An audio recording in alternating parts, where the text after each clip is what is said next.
Hello and welcome everybody out to Game of the Month discussion number 4040. What? I'm not turning that age soon. Anyway, this month we took on the challenge to catch them all with Pokemon Gen 1. The amazing Pokemon Gen 1 that it is. And joining me this month once again in the typical awesome fashion, we have SMWiz and ThisMachineWill. Welcome back.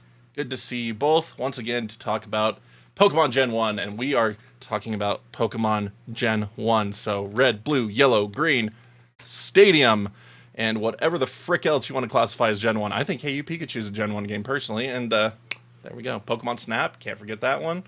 Hey, Pokemon Snap. We did have a dedicated discussion on Pokemon Snap on this channel already for Game of the Month, and that was a really fun one a couple months ago, year ago plus now, sadly. But anyway, Pokemon made its way stateside back in 1998 after its original 1996 release in Japan, and took the world by storm, as everybody who has been alive long enough to be there fondly remembers, or maybe not so fondly if you're a hater. And if you're a hater, suck it. Anyway, Will, how did you get started with Pokemon Gen 1? So with me, it's actually really murky. I remember having a friend come into my house and he had a Charmander Pokemon card and a Pikachu Pokemon card, and he was like, "Hey, you could have one of these." And I think I picked the Charmander Pokemon card. And then I see everybody with Game Boys. They're all playing Pokemon. It looks fun.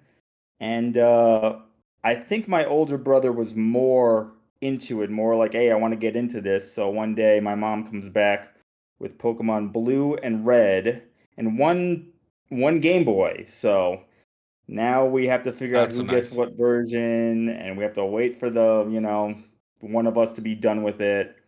And my brother picked the red version, and I believe he picked Squirtle, which is totally backwards to me. I don't understand why that happened. So I got stuck with blue version, and I wanted Charmander, so I'm playing blue version with Charmander. And yeah, it was pretty much that's history. Again, we had to wait for the other person to finish, and that was always, how am I going to fill my time while this guy's playing Pokemon? But we got really deep into it, collecting the cards. I only made it to Gen 2. Gen 2 is awesome. And that's pretty much my story. Awesome. Wiz, when did you first get into Gen 1? I got into Gen 1 in 99, and I don't remember when my brothers did. I don't know if they got into it right at the start in 98 or if they also got into it in 99. But like they got into it before I did. I'm the oldest, so it was my younger brothers who were watching the cartoon and stuff. And so like for me, I didn't have an interest at first because I just thought it was kind of dumb kid stuff, you know. And in fairness, if you go back and So old, watch, so mature. Yes. if you go back and watch though that first season of Pokemon, you can cut me a little bit of slack for looking at Ash and being like, "This is dumb." Yeah, Okay. yeah, yeah, So, yeah, yeah. anyways, we didn't even XY own a all the Game way. Boy. We didn't own a Game Boy, but what we had was the Super Nintendo with the Super Game Boy.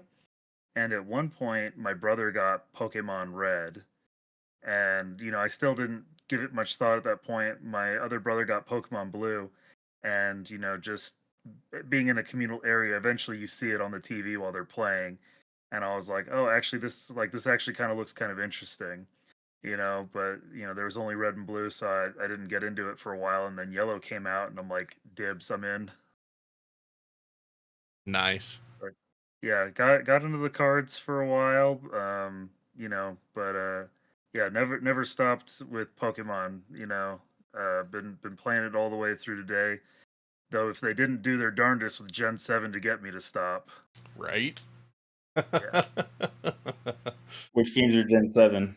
Sun and Moon, Ultra Sun and Sun and Moon. Moon, oh, yeah. Oh, yeah. Ugh. Ugh. Hot garbage, Ugh. you know. But Yeah. yeah, so that was the funny thing was that like so since we didn't even have Game Boy at first, like we didn't have a way to trade or do anything like that until Pokemon Stadium came out and we got the transfer pack, then we had an ability to trade for the first time. Aw. Yeah. Yep. Yeah. Oh man. Yeah, that's fun though. I also got into it in 1999. Only reason I know this is because the kid I borrowed it from was a year behind me, and it happened in middle school, so it had to have been my second year of middle school, which would have been 99. So I'm a little more hazy on the details of this one compared to other things that we've covered, but I do know that it was 1999, and there's this kid who was a friend of another friend, and he's like everyone was talking about. I was like, oh, I want to play it. He's like, here, you can borrow this copy. It doesn't save. And I was like, it doesn't save. He's like, yeah, it doesn't save. I was like, okay, well, that's weird. But yeah, let me go ahead and borrow it then. And so he let me borrow a copy of Pokemon Blue that didn't save. And he's like, yeah, you could just hold on to it. I don't need it since it doesn't save. I take it home. Worked flawless. No issues whatsoever. It saved just fine. I was like, okay. And so I played through like up to Gym Badge 5 or something. And then I had my Game Boy at school, and that kid's like, hey, can I see that copy of Blue? And so I deleted the save real quick. I was like, yeah, it still doesn't save, dude. He's like, oh, yeah, you can hold on to it then. And so then I restarted the game because I knew how to play it better, because the first time I played it, I was doing like the one Pokemon run, so it was just like overpowered. I started with Squirtle in the first run, and then the second run I went Charmander. And so had it a little more evened out for the second run. And then the kid asked for it back, so I was like, all right, here you go. And so I gave it back to him, and I was like, by the way, it saves just fine, you fool. Maybe he gave you the wrong one or something. I know, right? But when I graduated middle school, my parents got me a copy of Blue as my graduation gift for finishing middle school, so that was fun. Cool. And so that's the one I had for a long time. And then when Yellow came out when I was in high school, I grabbed that one as well. And then downloaded some Japanese-only copies of Gold and Silver pre-release when they were out in Japan, but not North America, just to give them a try. And I was like, I don't understand a thing about these. I'm going to wait. Cool. But yeah, I got super into the Pokemon cards and everything. So just the only real pride of the Pokemon card collecting world I still have is my full first 3 sets. So yeah, the franchise has definitely been a big part of my lifetime, and I've posted shorts recently about how like this franchise is kind of like a big comfort game to me now. Like, I used to have to be in a really specific mood to play them. And so when I started my Gen 1 challenge back in 2016 at the start of the streaming of the channel, it was really hard for me to get through them. But now it's like, oh, dude, I'll pop those any time of the day now. I don't care. Like, I've done Professor Oak runs on all 3 versions of it, and retro achievements for all 3 versions of it. It's What's a Professor Oak run? that's where you have to catch every available Pokemon before the next gym and have them all fully evolved.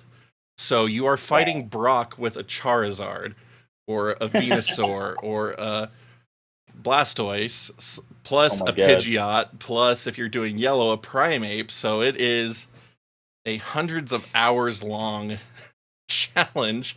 But I do it on emulation with Fast Forward. I would never do it on real kart just because Gen 1 is so slow. I would do it. Get Venusaur up to level 32. Or, yeah, it's Bulbasaur up to level 32, fighting level 3 and 4 Pidgeys and Caterpies and things. That's the worst part of the Professor Oak run for Gen 1 is doing everything before Brock, because there's just nothing that gives you a lot of experience. And after you beat that part of the challenge, the rest of it is actually really entertaining to me. But it's like that initial grind to beat Brock is just such a nightmare. But it's like, if I was gonna do it, I was gonna do it on real point, you're gonna get a coin case, and you're gonna have to go get a Dratini, and then you have to get it up to level 55. Yeah. Before you didn't think about that. Well, no. So you don't even have to do the coin case to do that, because you can get to Fuchsia before beating Misty, or after beating Misty. Yeah, I was gonna say, I was like, you need to beat Misty to clear the house. You don't even need Misty to clear the house. You could get through the house just after getting to Bill. The cop moves out from the front door after you go to Bill. So you have to beat Misty. You have to beat Misty to use Cut. Yeah. And so you actually beat Koga as your 3rd gym badge in that run, which is really fun. And so after you beat so Koga, you can use Surf. You can do that? Yeah. And That's so you will ridiculous, man. have so there's 124 Pokemon available per game. And by your 4th gym badge, you'll have like 119 of them. Oh my god. On this run. Like, it's hilarious. That's broken, crazy. man. It's so fun, dude. I'm so, like I said, these are comfort games to me. And I'm kind of glad that we chose this to be our game of the month with a lot of the stuff that's been going on in the world. It's helped me process. It's been good. So thank you, Pokemon Gen 1, for that. But yeah, I gotta share another funny little thing here, because I got an item or two on my desk that you may have noticed. Just one or two. Because my parents have recently moved, I've been getting some of my old childhood stuff back, and I was going through boxes of things that could clearly be thrown away, but came across this little relic here. Oh, the Pokemon TV guide. Let's go. The Pokemon TV guide. And I won't even attempt to explain this to younger people who don't know what a TV guide is. We don't have the time. But this Pokemon issue, they got an article in here kind of explaining it to parents. It's like 4 or 5 pages long. But I just want to bring out the end here by the author. What's your name? Greg Gutfeld. Greg Gutfeld in 1999 writes, "It's okay. It'll be over soon. Pokemon is harmless, but if it's like Pog, even this monster will wear out its welcome, and we'll do what we did before: go outside and play." It'll be gone soon. Don't worry about it. It'll be gone soon. 26 years later, here we are talking about Pokemon Gen 1. Multi-billion-dollar franchise. Greg Gutfeld, you called that one super wrong, bro. It's like the guy that said the PC would fizzle out in 1989. But with Pokemon, it makes more sense. You would think that this is just the thing going on. This is just the fad. You would think that it would last like a little bit. Well, that's what everyone was saying. It's like, it's a fad right now. It was a fad, but it had staying power. Yeah, but I mean, part of it too is like, because he compared it to Pog and stuff. It's like Pog was one very specific small product you purchased and played with, and like obviously, I had a Pog set. Isn't a thing. Yeah, but it's not a thing that you're gonna do for your it doesn't like keep on going. Yeah. Whereas this comes over, it's already a TV show.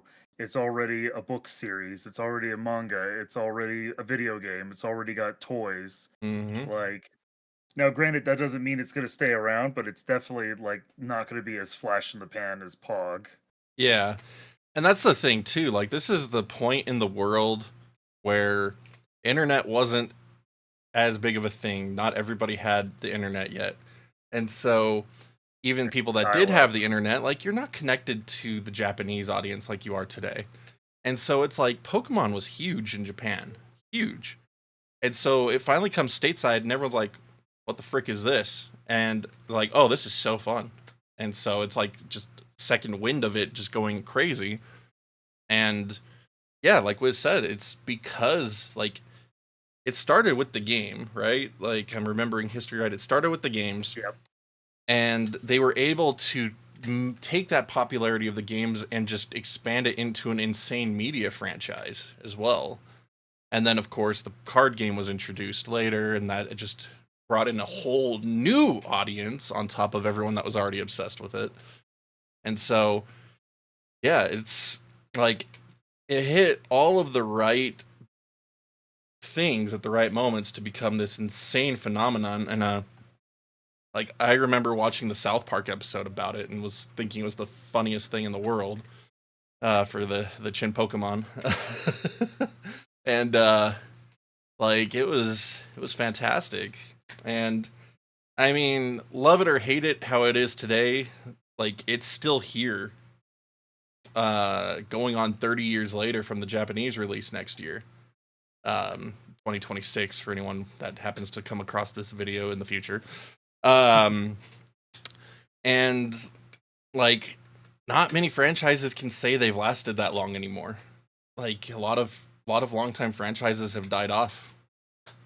And like you might see a revival here and there, but they don't have anywhere near the popularity they used to. Whereas Pokemon is still selling multi-millions every game release. And maybe it's blind nostalgia, but I mean, there's still something to it. Even in the worst entries in the games, like there's still something about it that is enjoyable and fun to me personally. But it all started right here, obviously. Well, and then on top of it too, the staying power when you look at, you know, Google as an April Fool's prank made a joke about it, an AR Pokemon catching game in maps and broke the internet for a day.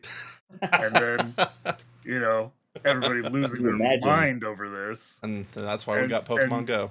and then Pokemon Go comes out like a year or so later, which, Mhm. also breaks app stores, so many people trying to download it at Dude, once. that first like 3 months of That, Pokemon Go were nuts. yeah, dude, like they're just like going out into a park and there just being literally hundreds of people, Mm-hmm. Mm-hmm. that was a fun summer, honestly.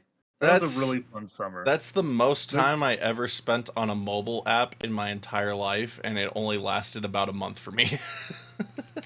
yeah, the one thing I'll say about it is that I think the problem that they had was they probably released too soon. They didn't have a lot of the basic features that you'd expect in a Pokemon game. The Yeah, ability to like trade and battle and stuff. yeah. But yeah, it It's was like if crazy. if if it had launched with the features it had like a year and a half into it, like I think it may have retained more of its base. Yeah. That was what was crazy though, because I was going to UVU at the time when that came out. And so we lived right across the street from UVU, so we were able to just walk across the street and there's 5 Pokestops all right there that you could get without having to go further into campus or anything. So it was just get them all. And there would be, it was like 2 or 3 in the morning, and like we were just out there, and there was like still like 50 people out there doing Oh it. my god. It was insane. Oh my We god. You remember the early days, people because the game had the open API, so you could like find where Pokemon were and stuff. And somebody posts that there was, like an ultra rare Pokemon in the park near our house. And it was dumb, it was probably like 11 o'clock at night or something. We rushed out there, but there were dozens of people Uh huh. for the same reason. Yep. Got that notification about that rare Pokemon, and everybody's gonna go catch it. And the only reason that this is relevant is that Pokemon Go started with Gen 1 only. Yep. But That's right, yeah. it did. It did. But They yeah, understood the audience that they were going yeah, for. exactly. They really did. But again, Gen 1, man, like this kickstarted something truly special, and while it sucks to see how it's declined a bit in quality over the years, the foundation is still really strong overall, I think, and I'm still really looking forward to Legend ZA coming out next month. We're gonna have to get like 4 copies, so that way we can all play it. The family that are gonna want to play it, so that's gonna suck. But Nice. Y'all gotta take turns, man. I know that's Yeah. what's actually gonna have to happen. That is what's actually gonna have to happen. I'm just saying. But anyway, so I've done who knows how many playthroughs of Gen 1 to date now, and just starting with story like we always do here. Like the story of Pokemon Gen 1 is as basic as it comes. It's, hey, you are old enough to get your first Pokemon. Here you go. Go on an adventure. Figure out if you want, like, you're going to go get the gym battles. You're going to figure it out. You're going to do all this. But hey, I'm also going to give you this Pokedex for you to fill in. Go out, fulfill my dream, catch all the Pokemon possible. And it's like basic as crap. You meet some, you get some interesting twists along the way with the introduction of Team Rocket, who are Pokemon thieves, and you interrupt their plans to world domination, I guess. I don't even know what their like final motives were. It's been too long since I've actually read the story. But it's the perfect little starter plot for, we were kids when we first started playing these games, and it's like it's the perfect plot to give us enough and then let us just run wild with it. And I love the simplicity of it. Later Pokemon games have gotten a little more involved, obviously. They've tried to make much grandier stories about them, and sometimes they're a bit too much. Too high on their own fumes. Yeah, they're a little too preachy for my tastes. Preachy, it's Yeah, or adding in story threads that have no resolution, like a yeah, Ghost Girl. yeah. But Yeah, I feel like you don't like need story in a Pokemon game, right? Like Gen 1, just being like, hey, Really. you're a Pokemon trainer, go out, get the badges, beat the Elite Four, fill up it's the like, Pokedex. That's all you need. yeah, you're talking about the story, but like, yeah, it's you have two objectives, right? Become the strongest and complete the Pokedex. Yeah. And it's funny because even you want to simplify the story further, dogfight simulator, or we're gonna play two-handed rock paper scissors, and there's 15 different hand motions you can make. Yeah, I mean that That- breaks down the mechanics perfectly. right? I mean, that's what it is. It's two-handed rock paper scissors, and you got 15 gestures you can make. Yeah. But like, while the basic plot of getting all the badges and collecting all the Pokemon, I think, is just the key purpose of Pokemon, I like when they add in the extra characters that like bring a little bit more to the experience. Like, so Gen 2, because Gen 1, you have your rival, you beat your rival, become the strongest. So that's part of being the strongest. In Gen 2, they make the rival a little more interesting. They make him the Pokemon thief that stole the starter from Professor Elm's lab. So it's like, that's cool. I think that's a fun little touch. Now we're like basically reforming this fool by kicking him in the trash every time we come across him. And Gen 3 introduces Wally. I believe it was Gen 3. Yeah, Gen 3 had Wally.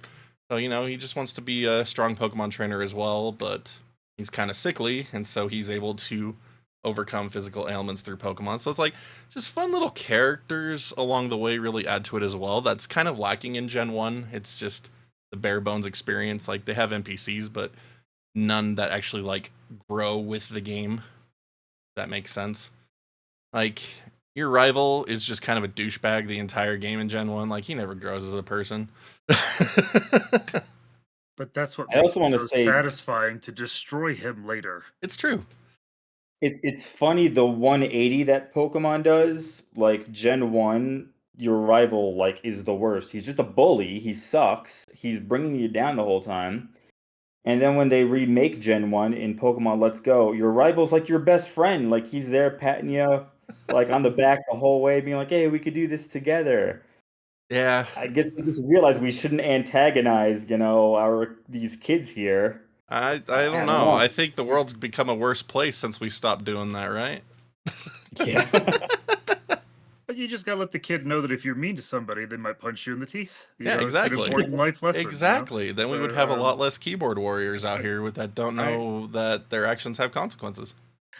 I didn't put out Pokemon Let's Go, Pikachu, or Eevee because I Those think are in Gen 8. Discord, Ice was making the argument that it's Gen 8, which initially I was like, I mean, I don't know. I understand it came out with that generation's consoles, but like they're Gen 1 Pokemon. But I don't think you called this out, but like I realized I'm like, oh wait, no, they added two new ones with Meltan and Melmetal. Yep. So Which is which weird. by It the way, is. Pokemon Company, you liars. When they first introduced the Meltan and Melmetal, they told us because the way you got it was in Pokemon Go, and then you could transfer it to Pokemon Let's Go, and they said transfer it there to continue the story. And there's nothing.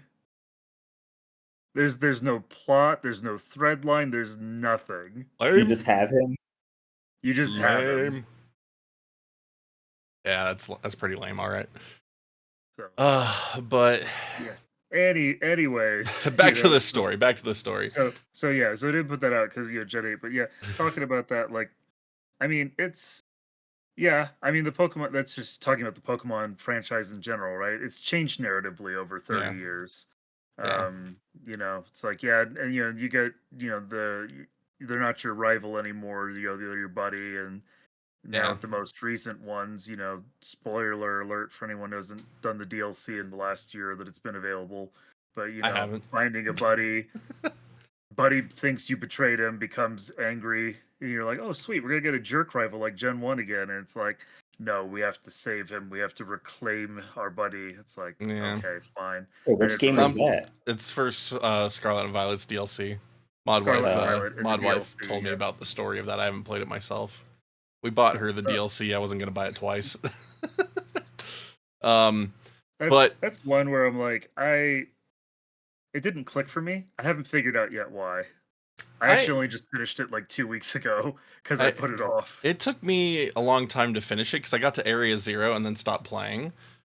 But it's like, I don't mind it, and especially now on Switch 2 where it doesn't run like dog crap, like I wouldn't mind going back and revisiting it and actually spending more time with it, because I just kind of ran through it and beat it and then haven't touched it since. But now that it would actually run well, I'm tempted, but I still need to make it through the rest of Gen 3 first.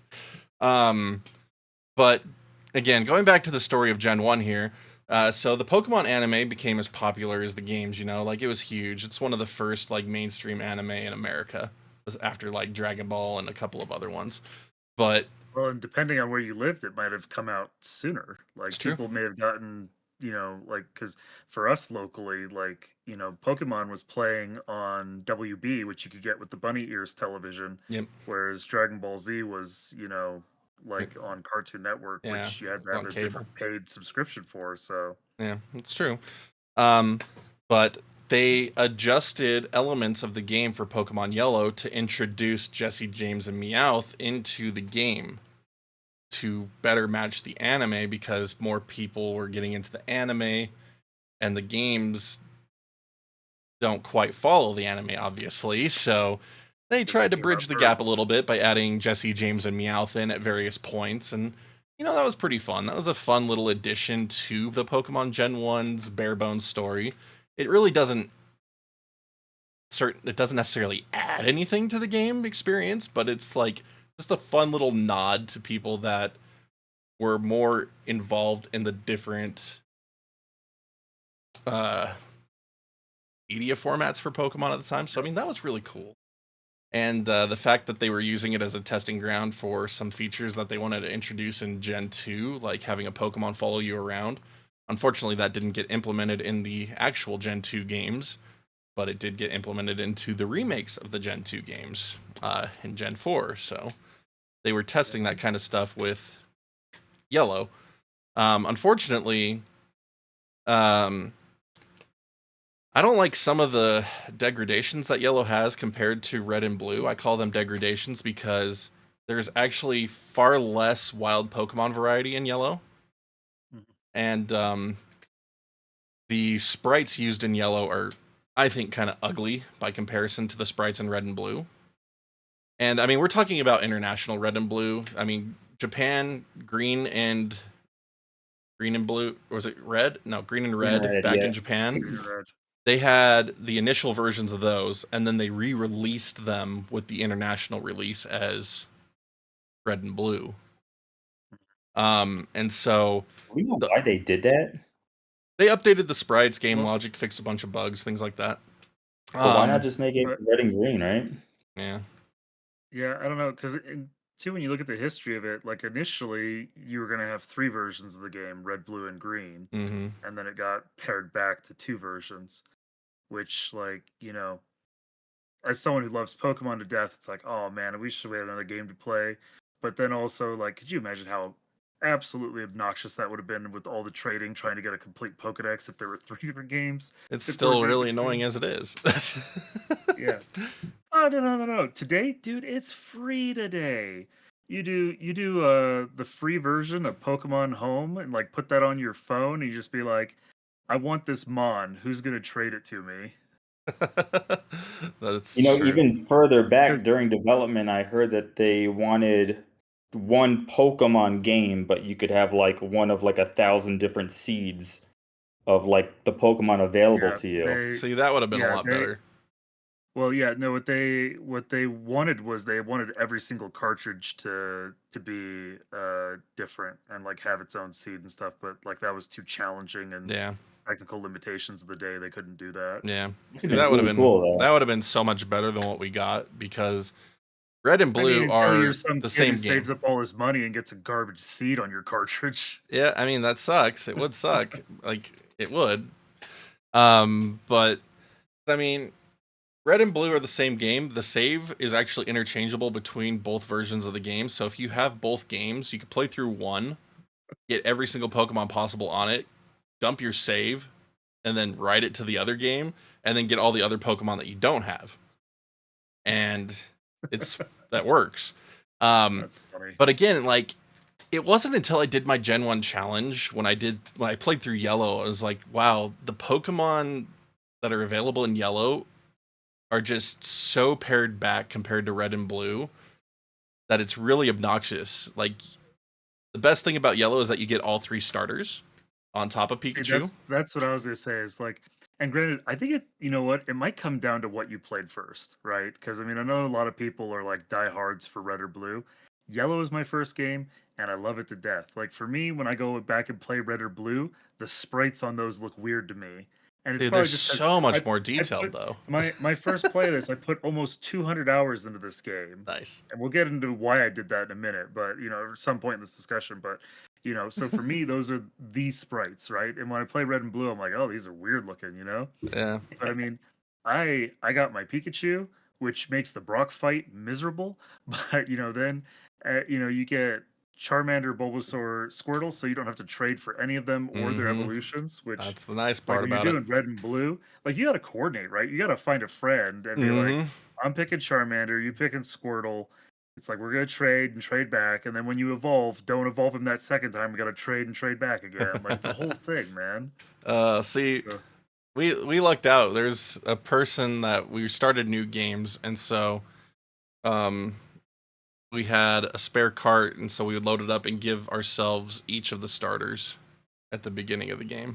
I did too, yeah. so so And so here's we the had the funny two thing. This versions. is um that's what I've been doing since I got married, because my wife and I will get both versions of a game, and then like the first hour and a half is start a playthrough, get to the point where you're allowed to trade the starter, reset, start again, right? Until somebody has the three and you can start your real playthrough, send them back, like rinse repeat. Like it's silly, but this is the world, that we live in with Yeah. Pokemon games.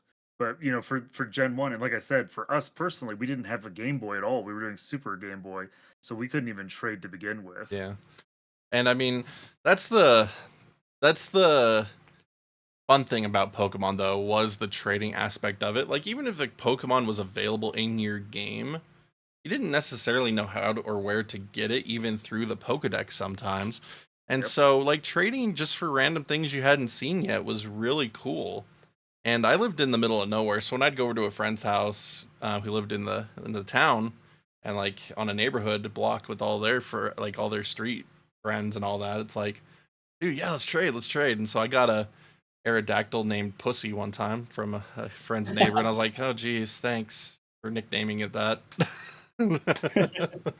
That's right. You Yeah, got it's to get to a hilarious. point. Here's the thing: the first time you get traded a Pokemon that knows 4 HMs, and you're like, "Why would you do this to me?" Yep. Like now, Can't now do you're anything like, with "I'm those never traded trade." ones.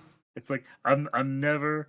We're not trading until you show it to me in the box. Like I want to see it. I want to see it. Now it's funny because again, with modern Pokemon, you don't have this problem because you can click to see the summary of the Pokemon before you trade. Mm-hmm. You didn't have this in Gen 1. Mm-hmm. You got it completely blind. You didn't know what the nickname was going to be. You didn't know what Yep. the moves you didn't know the stats. You knew nothing on this. You Yep. know, you're just like, so Oh it was Speaking the man. of wild, naming wild the west. Pokemon though, do you Because I mean, like, guys it's like you guys probably saw it. You ever see a fight break out on the playground because somebody got a dirty trade? Uh-huh. never saw that? Sure That did. definitely happened. That Sure did. definitely happened. Sure did. Do you guys name yourselves like yourselves or do you name yourself like something fun? Both. I've done Yeah. both many times through the years. Yeah, My this my run I latest named playthrough, my myself. name is again question mark exclamation point because it was me doing another Professor Oak run.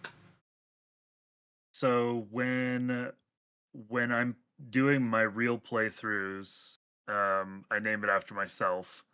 When I'm doing it on stream, I go with my handle there. And when I'm doing those first fake startups for getting the starters, I'll do nicknames. Like we won't get into why, but I've got some nicknames that I have in real life that I'll put on these. So my starters have an OT with the nickname on them. Mm-hmm. But yeah, I'm boring that way. I just go with my regular name when I'm playing. It's a role playing game. I'm getting into it. But instead of me playing a character in that world, I'm playing me in that world. Yep. That's Yeah, fun. this run I went with naming myself Farts, and I named my rival. I named my rival Piggy Man. I was like, yeah, I'll play through this one. Let's see what happens. Nice. We're all 12. I love it. See, for me too, I used to with my rival, I just go with whatever their default name is. And, Yeah. in recent years, actually, what I've taken to is, giving them names, like idiot or moron, but in other languages than English. So it looks innocent enough to somebody who doesn't know. It's like, like, it's like, no, that one's actually like a swear word in another language, for how stupid you are. Oh my gosh. That's so funny. It's true though. I mean, it was really cool that you got to name yourself in this game. So, like, this is like one of my first actual RPG series that I ever played through. It's like I had rented a couple of RPGs on Super Nintendo, but never got into them because they didn't make sense to me at the time.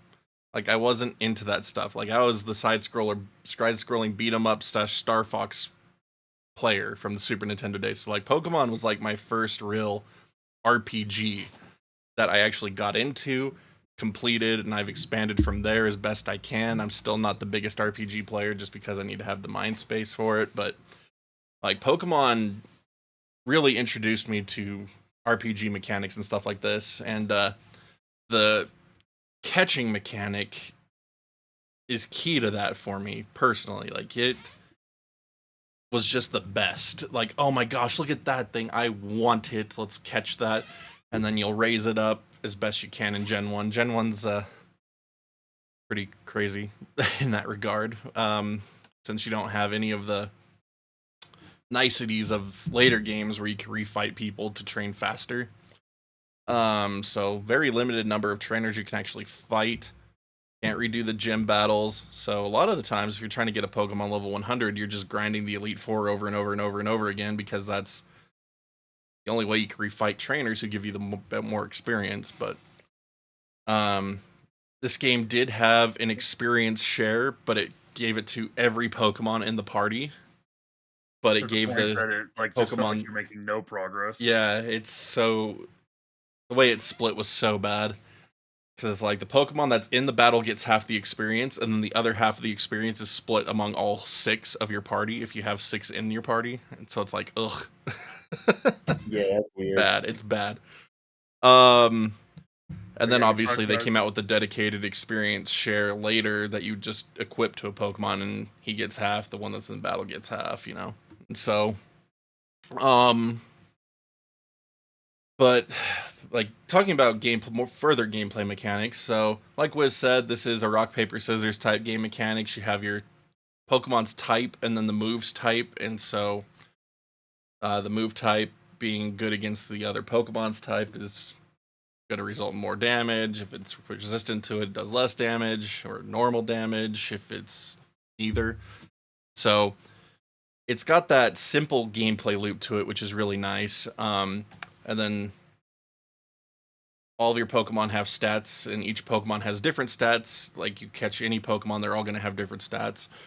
So you can catch a really good one, a really bad one. And so that was the insane thing about Pokemon, is that it had that deep stat mechanic that you never even knew about until later gens, unless you were, like, incredibly diehard into it with the EVs and IVs. And so Yeah, I Yeah, didn't I care never about I didn't care messed about with it that all. crap until Gen 3. Well, I think in Gen 1 you only knew about that because of hackers. Like I don't think that was ever published I anyplace. don't think so either. I'm not familiar enough with the history of it to make a statement either way about it, but like those types of mechanics like were introduced in Gen 1 and moved forward with the They, games, which is yeah, insane to think about. they were there in Gen 1. They were just behind the curtain, so Hmm. you didn't know what was going on. Which mean when you leveled up, sometimes it was annoying because like you might have a level up that was awesome. You get a bunch of stat boosts, and then you have a level up because you've been grinding the last 20 minutes, and you get like nothing. Hmm. Yeah, and I mean it's crazy that how that works. Like it's such a deep mechanic, and it really adds to a player's experience if they really want to be competitive about it. If you want to be casual about it, like it doesn't matter whatsoever. Yeah. You'll beat the game. But it's like if you want to battle with friends, if you want to battle with other people online nowadays, it's like you Um, really have to pay attention to what these values are and how you raise the Pokemon. Otherwise, you're giving yourself a massive disadvantage. I'm gonna drop my hot take, and people can go try to flame me in the Oh, comments. let's have it. Ice will read them, and he may or may not respond. But Let's have them. Let's have them. I think casual is the only correct way to play Pokemon. I think people, yeah, I Yes. know. I see your eyebrows popping, but here's the thing, man. Yes. Here's the thing. Everybody, going and getting that, Masuda Ditto or whatever, and then trying to get the perfect EVs and IVs and stuff. Ultimately, all start following the exact same guides and the exact same methodologies, which means you're not even like playing, you're going through a set of prescribed tasks that everyone else is doing. That's not training to be the very best, okay? That, that's I, conformity and doing exactly what everyone else is doing. So I Wiz think is that is not a fan of Smoguns. that's objectively training to be the very best. I don't think you're training to be the best, though. I think whoever did it first is the best, and everyone else is just a copycat. You can make that argument. Here's my argument. I think if you're doing that, you don't have love of the game in your heart. See, I follow those I guides when I'm trying to do like a crazy challenge in Pokemon Coliseum.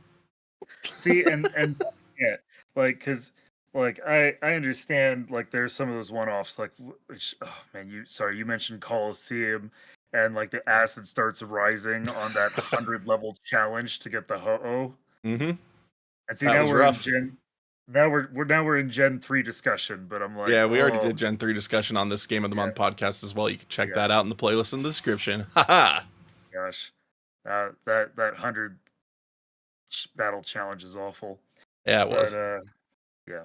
And anywho, um I think the game is a lot more fun when you treat it like we had back then. Like, cause again, you pointed out, like, you know, part of the magic of this in Gen 1 was that we didn't have the internet to tell us everything, and you just had to figure things out. Sometimes you're like, there's a stupid sleeping Pokemon in my way. Mm-hmm. And you're trying to click on him to fight him, and you can't fight him, and you're like, oh, I guess I got to go back and wander around, and I got to talk to people and try to see what else I can do.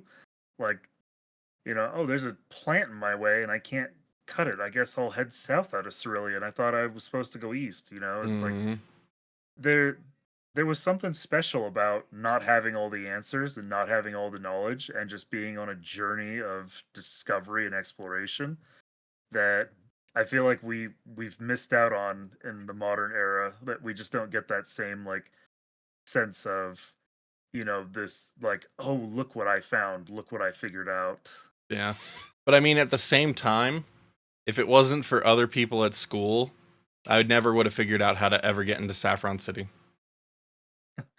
Well, and there's a certain element of that though that was also, part and parcel for classic gaming, right? Yeah. Where you'd get stuck on a video game and you'd go to school the next day and be like, "Hey, anyone else playing this game?" You're like, "Yeah, which part are you at?" "Oh, okay. How did you get past this? What did you do?" Like, Yeah. this like crowdsourcing of information. Yep. I used to think that you had to capture a Chansey in the Safari Zone to get Saffron City to open. I have no idea why I thought that, but I thought you had to have a Chansey to get into Saffron. And so So I would here's spend hours and hours and hours finally getting in a Safari Chansey. Zone, yeah. And I would get so mad when they would run away. So mad. So mad. Because I was like, you're keeping me from beating the game! Yeah, see, dude, the Safari Zone in general, there were some exclusive Pokemon in there that had such abysmal catch rates. That was cruel. But I hate the I never Safari Zone. liked the Safari Zone. It's like, what was the point of that? It's like you're throwing rocks and you're trying to catch them. I didn't understand how it worked. You know what's funny is that it literally doesn't matter. You could throw the bait and throw the rocks. It doesn't change anything. Like someone like went through, like it literally happens. Changes nothing. So just keep throwing Pokeballs. So just throw hope... Pokeballs, yeah. Yeah. Don't bother with the rocks. Don't bother with the bait. Just throw the ball. It literally did not matter. I think it's one of those things that they tried to code and didn't realize they did it wrong. Yeah, it didn't work. It didn't work the way it's supposed to. Because the other thing that I heard said was that so in Gen 1, Ghost is the only thing effective against Psychic, but they didn't program it correctly, so it's not doing the bonus damage. Bug is also good against Psychic, at least. Yeah. Bug, yeah, but nobody keeps a bug that late into the game unless I guess they're doing your Professor Oak run. Scyther, Bug man. are terrible to begin with, right? Scyther, man. Scyther's I a don't bug? know. For me, I guess I did the gyms in the wrong order. I always did Saffron before Fuchsia. Oh, jeez. So, and also, if you put a Scyther against like an Alakazam or a Mewtwo, you're still getting rocked. Right? Not if it's high enough level. I don't think but at that point, I mean, Scyther is really fast. You need to remember, Scyther is really fast. Scyther is a fast Pokemon, but he also, like, bug type moves are weak. Like, they have low power, so it's like. Except that you need to remember that this is Gen 1 and the multi-hit moves are overpowered. Yeah. So, yeah, I mean, look, there is a world where you could, make that work. But it's a lot more practical just to, level your team and beast the gym. Well, I mean, that's what I do with my Scyther anyway, dude. Scyther's one of my favorites, man. Don't be hating on Scyther. This run, the Pokemon never connected with me. Like, Butterfree, after I started watching the anime, I was like, okay, Butterfree kind of cool, except Ash catches him and releases him like 3 episodes later. It's like, okay, right? Cool story, bro. It's like, you got this super weird, probably OP Caterpie that evolved instantly. Like, you got him and he evolved the same episode, and then the next episode he evolved again. So you went from Caterpie to Butterfree in 2 episodes. It goes from Metapod to Butterfree in a week in the show. Oh, you level up pretty quick in the game too, so. Yeah. Like, that's the thing. Like, if you didn't start with Squirtle or Bulbasaur, it's like Butterfree was your best chance at beating Brock in the original Red and Blue. Outside of Nidorans. Like, fighting a rock type with a bug type is insane, but I guess there's it has psychic moves, man. That confusion. Yeah, but look, dude, not all of us are grinding to the 30s before we fight Brock. Okay? You don't need to be in the 30s. It learns it at level 11. Okay, really? Yes. It learns it like the level after it evolves. Yeah, because he evolves at level 10. Yeah. But again, like, most of us are not doing that. And, most of us wouldn't even have thought to try it just by virtue of it's a rock gym and a bug type. And so you're like, that's no bueno, according to the little chart in the instruction manual that came with the game. There's a red X there. It tells you not to do that. Well, I mean, you need to look at the move types, too. And it's like, there we go. Yeah, but again, that's only if you we're grinding the levels. If you got him to level 10 and evolved him. I didn't have an instruction booklet. Okay. This right here. This is my childhood copy. Okay, this is my childhood copy. So it's like I got an instruction manual, and I read the instruction manual before I played the game, so I'd know what was up. Yep, I didn't have an instruction manual until another year later. Yeah, as a kid, I wasn't looking at instruction manuals. I was just playing the game. Well, I loved instruction manuals. I just didn't have one for it because I borrowed it from that other kid. I think it all went in the garbage, as sacrilegious as that is. Just imagine how painful that is nowadays.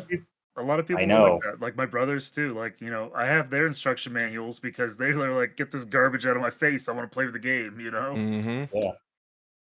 But Yeah. I didn't hold on to my Game Boy boxes and instruction manuals. I held on to all my N64 boxes and instruction manuals until I sold it all in 2014, which I regret to this day. But yeah, no, I eventually picked up the strat guide for Red and Blue. Oh yeah, me too. I had that too. Yeah. it's on a shelf. I didn't grab it. It should be Yeah, over I have the here. one that you had. I had the one you have. I don't know what happened to it, but I don't have it anymore, and it makes me really sad. I've got the Wiz, is official yours Red close and by? Blue. You could grab it. I want to see it. Yeah, I'll go grab it. You guys Yeah. tell stories. I'll be back in like 30 seconds. But yeah, it was Okay. after I had already beaten Red and Blue for the first time. I got the strat guide, and that's what I used to capture the rest of the Pokedex originally, because it had the locations, and so I really appreciated it for that. I'm a big fan of strategy guides. I've always have been. So like I love. I've only ever had like a couple strategy guides, but the Pokemon one was great because it would tell you when they would evolve, how to evolve them, what It level was they'll learn. so this, nice. It was so where to nice. catch them. Yeah. And I loved the poster that it came with. So yeah, that one you got right there. remember That's the that. one I had. That's the one I had. Yep. And I don't know That what looks happened like to it. And I'm so sad. Yeah. Official from Nintendo Power. Yep. Not Brady Games or Prima. Yep. And it had that And wonderful poster. And you got the Nintendo Power yellow one as well. Nice. The updated version that had yellow included. It says 151 on there versus this one that just says the 150. Yeah, because Mew wasn't revealed until after the game came out, and it was only available through a distribution event. Yeah, that was fun too. I got all the stickers in there still. Oh my gosh, yeah, I stuck all of that stuff to stuff back in the day. I remember being a kid and all of these rumors of like, oh, Mew and Mewtwo. We got to talk about the rumors. That I went to school. Apparently, everyone's dad worked at Nintendo and was telling their, telling all my friends the secrets. And they had a Mew 3 and all these things. I never saw them, but every kid, all of my friends were like that. Yeah, so that's what's funny is because Mew did exist, and the only way you could actually legitimately get it was when they did a Mew distribution event where they just flashed a cart of Pokemon Red or Blue with a save file on it that had nothing but pre-generated Mews. And so I made a video on my channel about how to flash one of those distribution events onto your cart. I was literally about to do a bump for your channel to talk about that video, but so this is actually a Mew cart right now. That was so tragic for me too, because like I remember they announced that, but it was during school. Yeah. They didn't do it on a Saturday. They did it on a school day. Yeah, I didn't live anywhere near close by to get anything like that. Begging my mom to take me. It's like, there's no way I'm pulling you out of school for a video game. No. Yeah. It's like, yeah. It's unfortunate. I've only gotten to participate in one distribution event when it was still using the link cable. And it was when I went to the Pokemon Trading Card Game World Championship 2006 in Anaheim. Drove down to Anaheim and I had my Game Boy, and they were doing a distribution event. And so I don't even remember what it was anymore, unfortunately. That Pokemon's long gone. Because like 06, was that the year that Diamond and Pearl came out? That was 07. 07, okay. Yeah. Because all the distribution events went to wireless after that, so there would be DS download stations and GameStops and stuff for... They went wireless for a while before they went to those cards that were awful, but yeah. The e-reader cards? No. No, like a scratch-off card where you put a code in. Yeah, they had those, but... Which, like, right now, as of the time this video is being recorded, there's an event going on at GameStop to get shiny, the legendaries, from Scarlet and Violet. Yeah. But you have to go into the store and get a card. Yeah. And, the DS download stations were so much nicer because you would literally just have a DS locked in a case or under a shelf that had the distribution card in it with the Nintendo Wi-Fi, DS Wi-Fi. And so you just walk into a GameStop and do the wireless mystery gift on your DS and get the distribution event. No fuss, no hassle. But it's like talking to other humans. Yeah, it was nice. You could even do it from your car outside. I did that tons of times. Yeah, see, I didn't go to GameStop for that. I went to Toys R Us. You know, again, dating these events. And that was Oh actually man. like The only that's time why oh gosh. you've heard this before, Ice, but the last time I tried to get a full Pokedex in the Pokemon games, because I stopped, was with the Diamond, Pearl, Platinum era. Mhm. Because so I'm in my 20s at that point. All of my friends have stopped playing Pokemon. I'm the only one. I go to the Toys R Us to do the distribution event, and because I saw online that people will trade there, I'm like, great. I've caught all the Pokemon I can catch in my own game. I need to trade with people to get the rest of the Pokemon I need for my Pokedex. They were all children. And they were all small children, like under 10. And I was like, I'm 20. I don't have any children. I can't walk up to a child and be like, hey, little boy. I'm like, no, I'm not going to be that guy. I am not going to be that guy. So I was like, I That's looked at funny. it, I like surveyed it. I went and hung out on like the far wall as far away from the kids as I could be while still being in the Wi-Fi range for the Nintendo distribution event. Hung Oh, out. that's I hilarious. probably only waited like 15 minutes hoping another adult would show up and nobody did. And I was like, I'm gonna bail because this is just gonna get creepy. I hang out here. The first time I ever went to a Toys R Us, because the nearest Toys R Us to us was 30 minutes away, was because I started doing the Pokemon Trading Card League that was being hosted at Toys R Us. So it's like, that's the only time I ever went to Toys R Us growing up. It was every Saturday, and we had to leave right when the Pokemon anime was airing. So like, I had to skip the Pokemon anime to make it to the Pokemon Trading Card League at Toys R Us. But I went weekly for maybe a year. My dad would drive me down there. My mom would drive me down there, and I was like, "Thank you." And so, Yeah, I remember that's the only doing time that. I really ever went to Toys R Us. Like, I never went there until after I got married and moved to Utah, and lived like 10 minutes away from one. And like, we got the kids a couple of Christmas presents there, like a year or two before they shut down.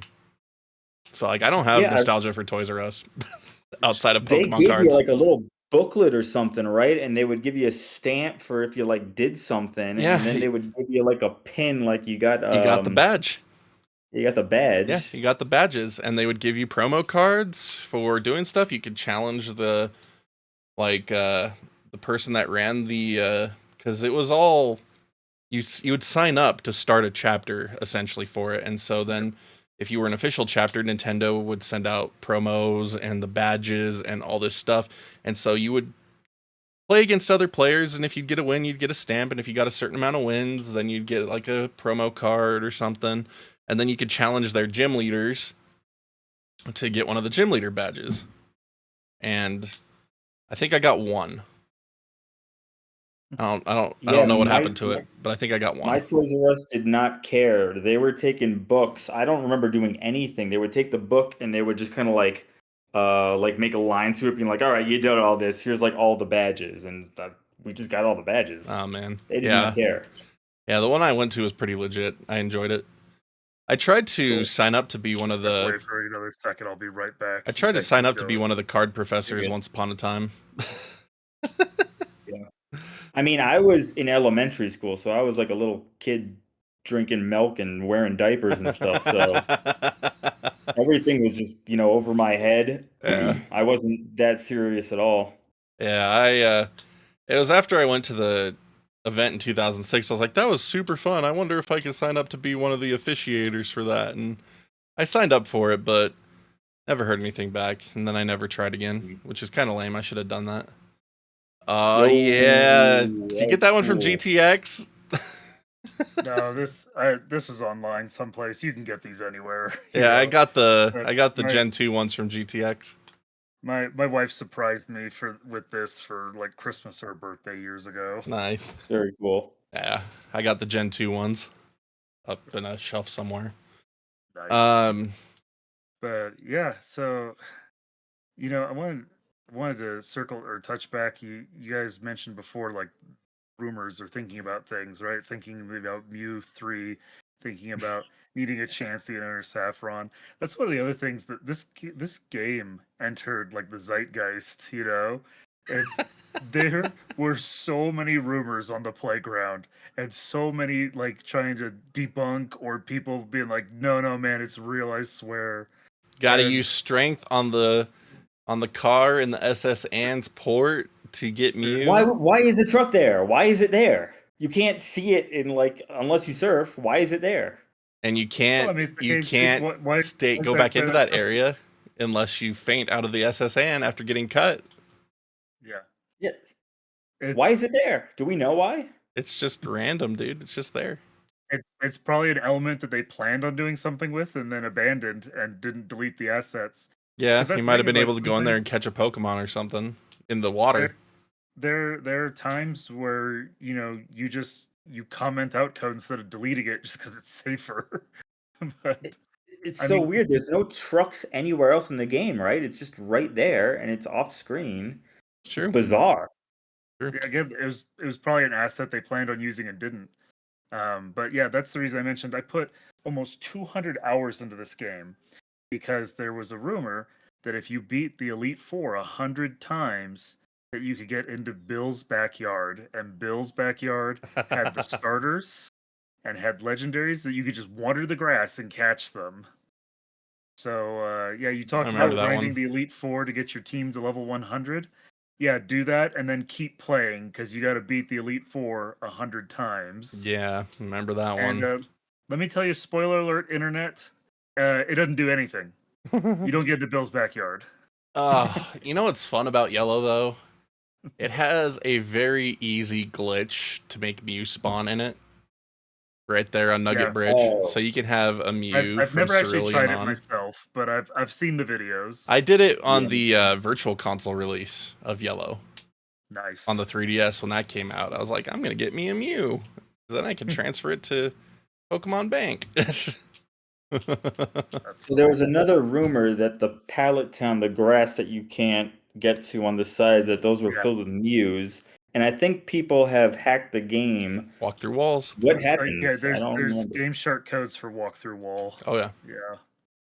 But like, what Pokemon are there? Do we know?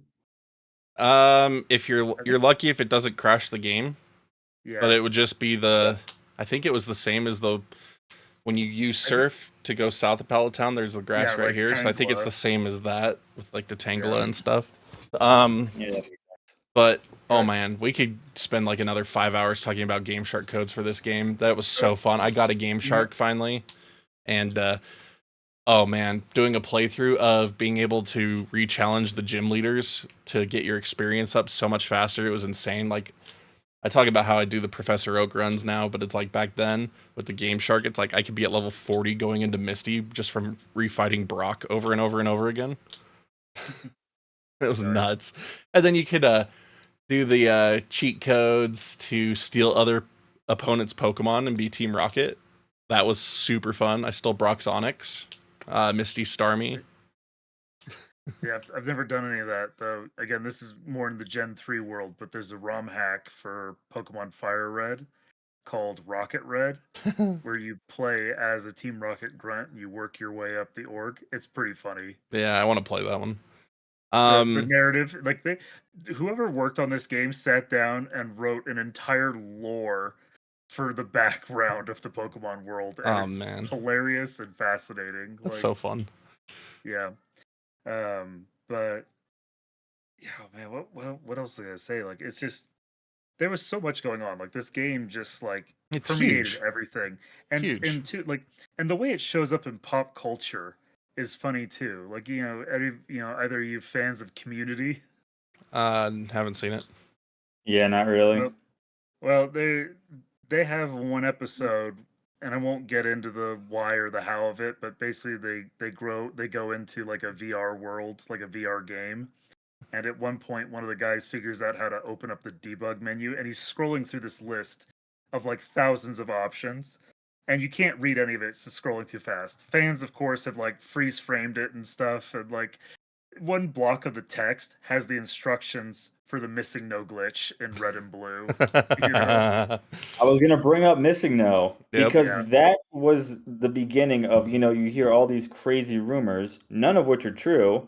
Then they say, hey, if you do this, you'll run into the Pokemon MagnusZilla. And that works, and you're just like, it blows your mind, you catch The it, and then it rumors are like breaks the true. game after playing it for like another day or two. And that's Yeah. how you would do the glitch to duplicate your stuff in slot 6 in your inventory. Yeah, Yeah. my brother would always, he'd be like, I didn't do the glitch. And I'm like, dude, you have 99 rare candies. Don't lie to me.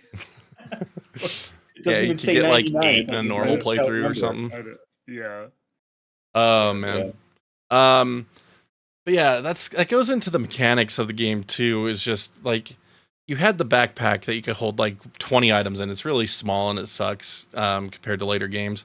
And then you could store stuff in the PC, and then obviously Pokemon you catch, you could have 6 in your party, and then you store the rest in PC with 20 a box.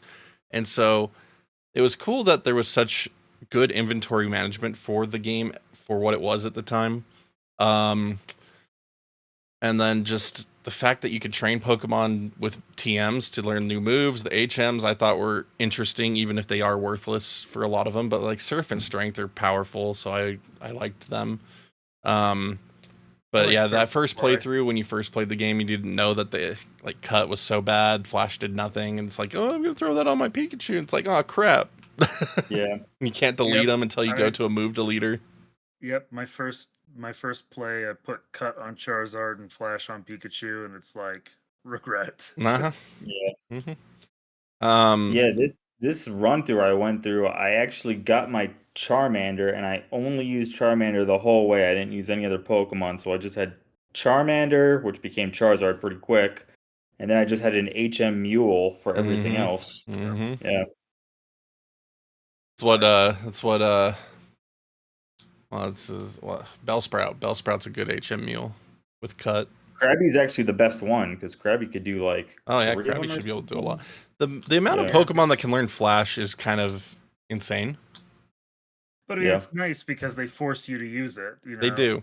Well, I mean, that's the nice thing about Gen 1 though. Like you could still see the outline of the walls, so you could technically navigate through all the areas that need Flash without it. Yeah, Pretty you easily. could. You just won't see the items and stuff. Can I talk about something? When you play this game, Pokemon is great, but the one thing that drove me insane was the amount of like mazes that there are in this game. You'll go into like the cave and it's like, how do I get out of here? And then the worst one is like Team Rocket's hideout where there's like 11 floors with teleporters, and it's just Oh and like, yeah. spinning tiles on the floor. Oh yeah. yeah. Oh Like yeah. every time I came to like a maze place, I was just like, oh God, I have to get through this. Like Yep. just tone the mazes down at least. I Somebody didn't was mind playing it personally. Challenge a lot back in the day. Yeah, I didn't mind it personally. I mean, Like yeah, as a kid it was tricky. As an adult now, I'm like, yeah, it's whatever. yeah, I mean, like even back in the day when I was first playing it, like I didn't mind it. It it added to the experience overall for me. The only problem I had with the Team Rocket hideout under the game corner is I played that on a car trip. And so watching my The character slots. spin like that, Oh. Yeah, it made me a little yeah. queasy because I was playing it in the car. And so I was like, "Ugh." Yeah, and And you're like waiting even on like my little 5 Game Boy minutes to screen, it's land like, "Oh somewhere. gosh." Oh Yeah. man. And you need to remember that the original Game Boy screen had a lot of LCD blur to it as well. For anyone that's never played on an original DMG green Game Boy. And so I think that's another thing that we need to talk about real quick as well when we get to graphics is the difference between just the original presentation and a Super Game Boy. But like, Yeah. yeah, it was nuts. But yeah, the mazes never really bothered me. The random battles in certain areas bothered me a lot more, especially in caves with Zubats, and the caves were the most obnoxious element of Gen 1 for me, by far. Let's say, yeah, the Mount Moon Cave and the spawn rate on the Zubats, man. It's obscene. Like, and when you want to level up Pikachu in yellow, it's actually kind of fantastic. But That's it true. does get really old really fast. Yeah. When you're like And when they sometimes, because again it's just bad RNG sometimes, mm-hmm, you take 2 steps, 3 steps, and you mm-hmm. get a battle One every 2 or step. 3 steps. One step, And yeah. Yeah. like it's like, and that's the thing, like where it gets annoying is when you run out of the power points and you're like, okay, now we just have to literally run Yeah. because I'm not gonna fight Zubat. Like I'm not gonna growl at Zubat 40 times so that I can start struggling. Like we're not doing that. Yeah. And I mean, that This is continues when you on start. to the Seafoam Islands. When you have to do strength to move the rocks, you're getting attacked while you're trying to move the rocks. Victory Road is another one where it's really egregious when you have to push the rocks even further and you're getting attacked every couple steps.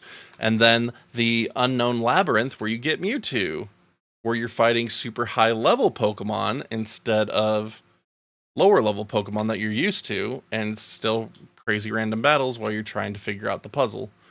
And so, Yeah, but these yeah, places you just spam the repels at this point, right? You just get a bunch of repels and Well, you. you, except that for the first Mount Moon, you like don't have repels for uh, Mount Moon. you don't have repels for Mount Yeah, Moon.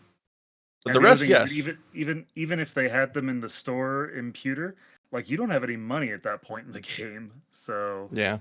And I mean, yeah, that's true. You do use those later. It blocks everything from fighting you that's under the level of your first party member, which is cool. And so that's a way to actually cheese the Safari Zone a bit better, is to use repels as well. But yes, um, but yeah. But as far as basic gameplay goes, like even today, like Gen 1 is still really enjoyable to play. It's just slow. It's slower Yeah. paced, slower movements, slower animations than everything that's come after, essentially. And so, like, when it comes to real cartridge, my favorite way to play it is on the Pokemon Stadium Game Boy Tower, because I've unlocked Dodrio mode. So it gives you please speed 3 it up. times fast forward. I forgot about that. Yeah, Pokemon Stadium was legit, man. I love Pokemon Pokemon Stadium. Stadium was absolutely amazing. Yeah, I love Pokemon Stadium. Like, I wish it had its own dedicated story, but like being able to hook your friggin' Game Boy games up to it and like battle against friends and do everything and do all the party management stuff that you could do in there, it was so good, so good. Dude, party management, the box management was fantastic, but also being able to challenge the Elite Four and at the end get those rare Pokemon, to Mm-hmm. get EVs, to get the starters, to get the fossils. And Like, for whoever- Pokemon Yellow, teaching your Pikachu Surf. Yeah. Like But that was seriously, really hard to do, right? It was very hard to unlock that, yes. so Yeah. like whoever was in charge of that for Pokemon Stadium, there are other aspects of Pokemon Stadium that I curse their name, but that aspect of it at least, that you get a really legit reward, like that was nice. Yeah, you get And- you do get rewarded for grinding out Pokemon Stadium, which is cool. Yeah. And then you get a point where it's like you got the right team and you could go back and knock it out really fast and you just get a bunch of those starters and stuff. And then you get round 2 to make it even harder. Yeah, I didn't want to punish I can't even remember if I cleared round 2 or not. I gave up after we're finishing Mewtwo on round 1. Yeah. I was like, decided it was good enough. Yeah.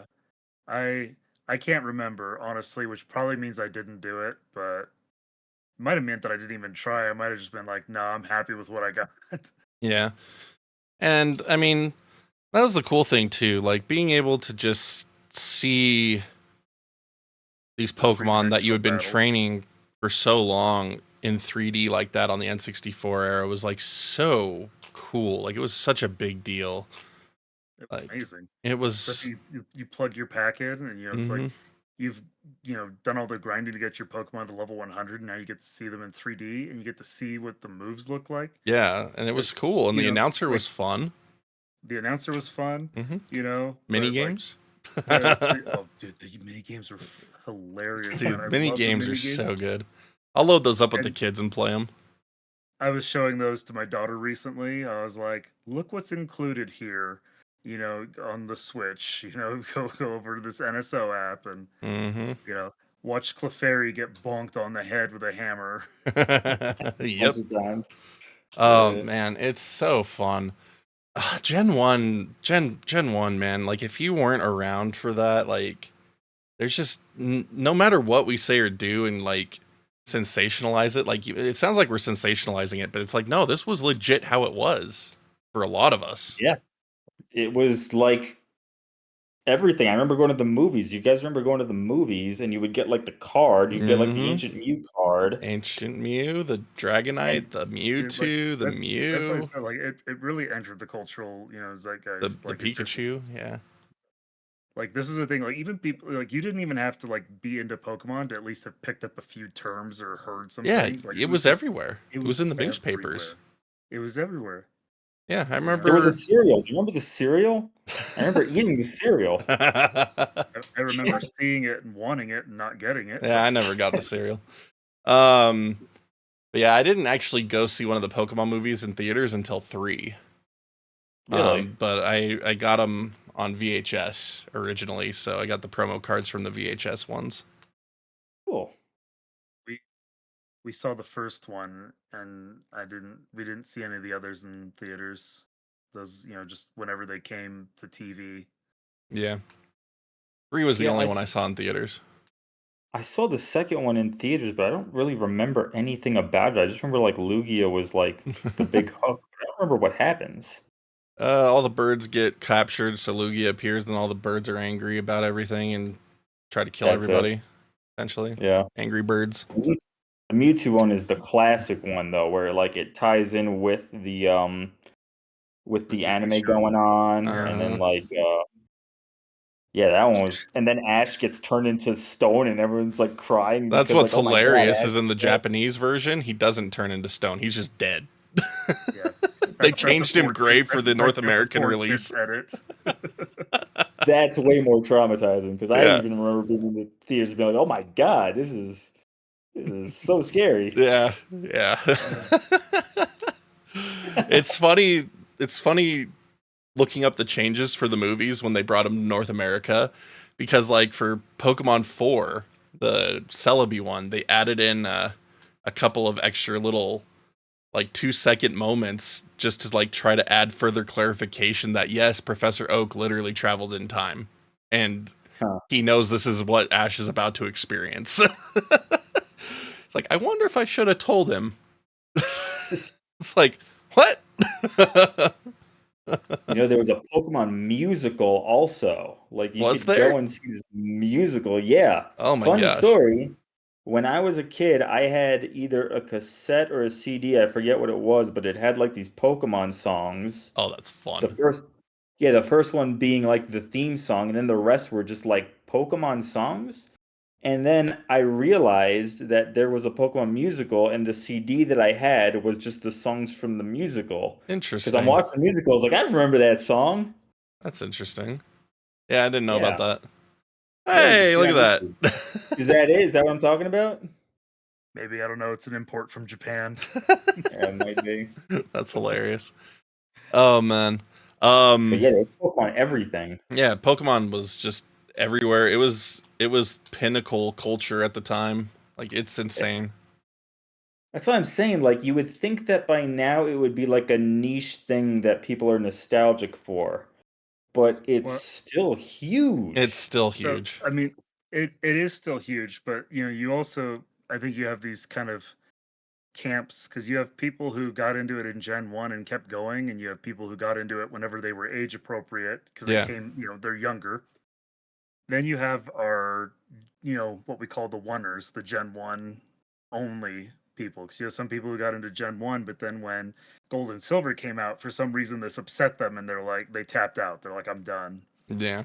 Which one of my buddies falls in that camp, and I kind of give him crap about it, because one of the funny things that we got with the advent of modders and hacking and like data mining that we didn't know back then is how many Gen 2 Pokemon existed in Gen 1 but got cut because of limitations of the cartridge size. And we talked earlier about not deleting code because sometimes it's easier just to comment it out, and there are still Gen 2 Pokemon on the cartridge for Gen 1.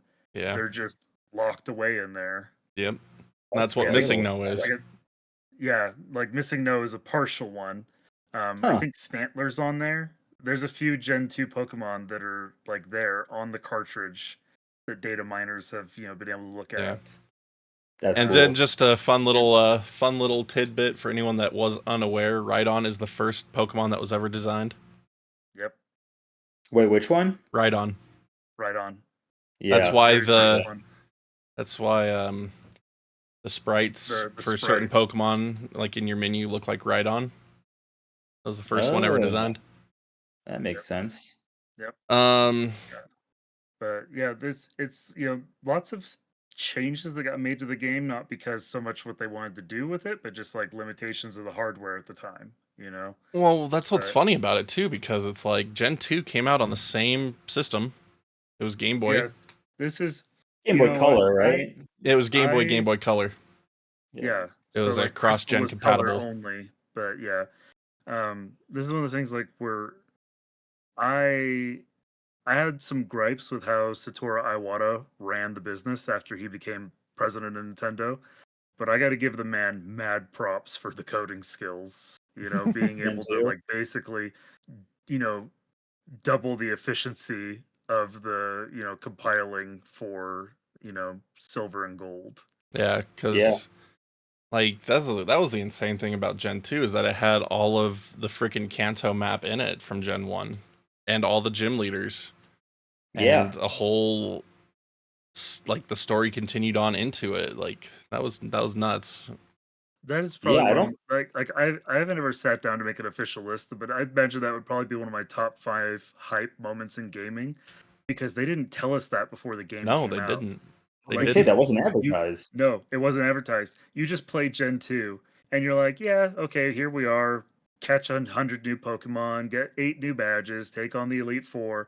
And they're like, "Oh yeah, by the way, we're going to unlock this door and this game you love that you were playing. Yeah, you can go see what that world looks like 2 years later." And you're Yeah. like, Yeah. "What?" Yeah, Super that was fun, and then you got to have 16 badges instead of 8, and then the Elite Four was harder when you came back to them after having all 16. Like, it was nuts. It was nuts. That was crazy. We'll have to do a Gen 2 discussion one of these days because Gen 2 just added so much to the formula. But because I mean, Gen 1 again is as bare bones as it's the originator of I the mean, call franchise. it It bare has bones, all but I the mean, core mechanics. the whole framework is there. I Yeah. mean, there's there's not too much that has been added since then that I think is really like essential or core. No, Like, it's all still in Gen 1. yeah, there's Just there's some some quality really of life improvements, obviously. yeah yeah there have been some superb quality of life changes, I'd but say that the only feature missing from Gen 1 from later games is the Pokemon breeding. I could, That's an awesome feature. yeah, I consider that core. Yeah. yeah, that's held items I would put out as well. I don't see even that. It's like yes and no to me because the game functions fine without them, but it definitely adds to more strategy, which is good. Natures, I don't think. I don't like that. Yeah, natures, I don't think are I'm really okay. that Oh. essential, but they I do gotta say, add actually, to like, strategy. a lot of what got added in Gen 3 actually greatly upsets me. Gen 3, like, I think Gen 7 is like awful, just like a bad generation. And Gen 3 is just one that I don't like very much because Yeah. it didn't appeal to me. Gen but, 3 is what started my interest decline, that's for sure. Yeah. Gen 4 Natures was one of isn't my Gen least 2, right? favorites, and then I came back a little bit for Black and White, and then X and Y I adored. I adored X and Y, and then Sun and Y Moon are killed it for me again. X and Y are straight up a love letter to Generation 1. Yes, they are. That's what I try to get people. I'm like, if you enjoyed Gen 1 Pokemon, go play X and Y. Yeah, 'Cause those are I would love to a love replay letter. X and Y. Oh, sorry, what were you 'Cause- saying, Will, about Gen 3?